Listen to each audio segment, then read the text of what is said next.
Good afternoon. This is the second hearing the Subcommittee on Environment has convened this Congress to address the critical issue of perfluorokilns and perfluorokill substances, a class of man-made chemicals often referred to as PFAS. Let's not beat around the bush here. The chemicals are toxic. They are known as forever chemicals. They do not easily break down. Instead, they accumulate in the environment and in the human body. There's no way to avoid exposure to PFAS chemicals because they are found in regular household goods that we use every day, such as nonstick cookware, waterproof clothing, takeout containers. In fact, 99% of us here in the United States have these chemicals in our blood. And to give you an idea of the scope of the problem, PFAS chemicals have been found in the bloodstreams of polar bears living in the Arctic Circle. At our subcommittee's very first hearing of the 116th Congress, we examined the crisis of PFAS contamination of drinking water in and around military installations, largely due to the use of PFAS-containing firefighting foam for DoD training exercises. Veterans who have already risked their lives for our country are being asked again to risk them again each and every day by drinking water filled with chemicals that have led to serious adverse health outcomes in humans, including low fertility, birth defects, suppression of the immune system, thyroid disease, and cancer.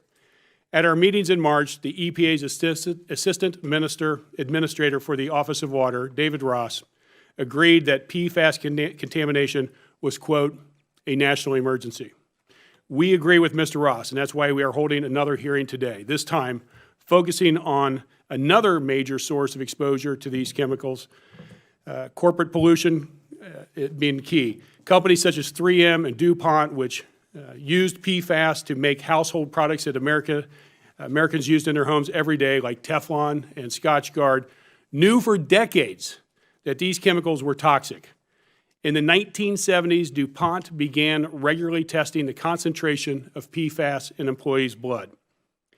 In 1978, an internal 3M memo reported that PFOA and PFAS, the two most notorious PFAS chemicals, and I quote, should be regarded as toxic, unquote. You would think that in the United States, when we know a substance is toxic, we would take immediate action to prevent corporations from pumping those substances into our bodies and the environment. But it was only earlier this year that the EPA announced that it would consider regarding PFOA and PFAS, and in light of the EPA's decision last week that it would not ban the use of additional chemicals shown to damage brain development in children, forgive me if I'm not especially confident that the Trump administration's EPA will do the right thing regarding PFAS chemicals in the necessary time frame.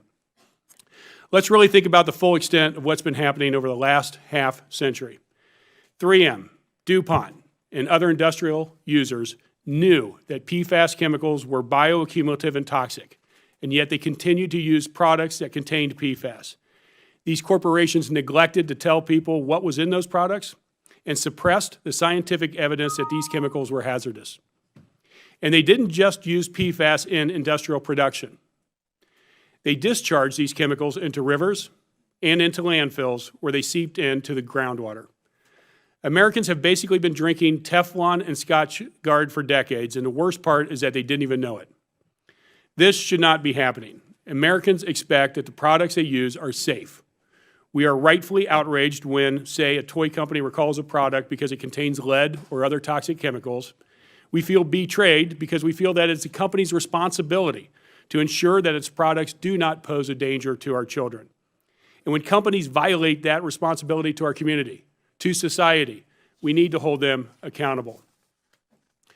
We in the federal government have stood by as industrial manufacturers polluted our households, our drinking water, and our food supply. We have simply accepted it on faith when those industrial polluters started using shorter carbon chain alternatives to PFOA and PFAS, such as a chemical known as Gen X. Gen X and similar compounds have not been shown to be safe. In fact, research indicates that they may be toxic. One of our esteemed witnesses here today, Jamie DeWitt, a medical professor and researcher, will talk about her work on toxicity and Gen X chemicals. Contrary to what some colleagues on the other side might say, I have no problem with 3M, DuPont, and Wolverine, Saint-Gobain, and other companies turning a profit by making Americans want to buy their goods. I believe in smart capitalism and good government. What I do have a problem with is when these corporations place their own bottom lines ahead of Americans' health. Because when you buy a product here in the United States, the fundamental assumption is that the product is safe. If you told someone you can have non-stick cookware, you can have waterproof clothing, but it will come to you at the cost of your health, your children's health, your liver, your kidney, your thyroid, maybe your life, I imagine there's not a single person who would make that trade. And corporations like 3M, DuPont, and others knew that Americans would never make that trade. That's why they suppressed and diluted the science that showed how toxic PFAS chemicals were, because they didn't want Americans to know what they were being exposed to. We've all heard the saying that with great power comes great responsibility. Well, these corporations have indeed achieved great power in America, but it's time for the responsibility piece to kick in. These companies have evaded responsibility for far too long already, and we're finally going to start holding them accountable.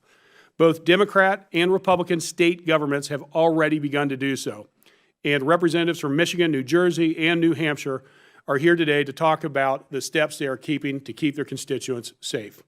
But state action, while immensely valuable, is not enough. What we need to take action is at the federal level immediately. And I want to assure everyone here today and the American people that we in Congress are paying attention and that we will not stop paying attention until we are sure that every person in the country can drink water from their faucets, from their wells, without worrying that it someday might kill them. We've already established another hearing on this issue for September 10th, at which 3M Company and others hopefully will be here to testify in person. We look forward to their appearance, and we urge DuPont to follow suit and also commit to testifying before the committee in the fall. Thank you, and I now invite the subcommittee's ranking member, Mr. Comer, to give a 5-minute statement.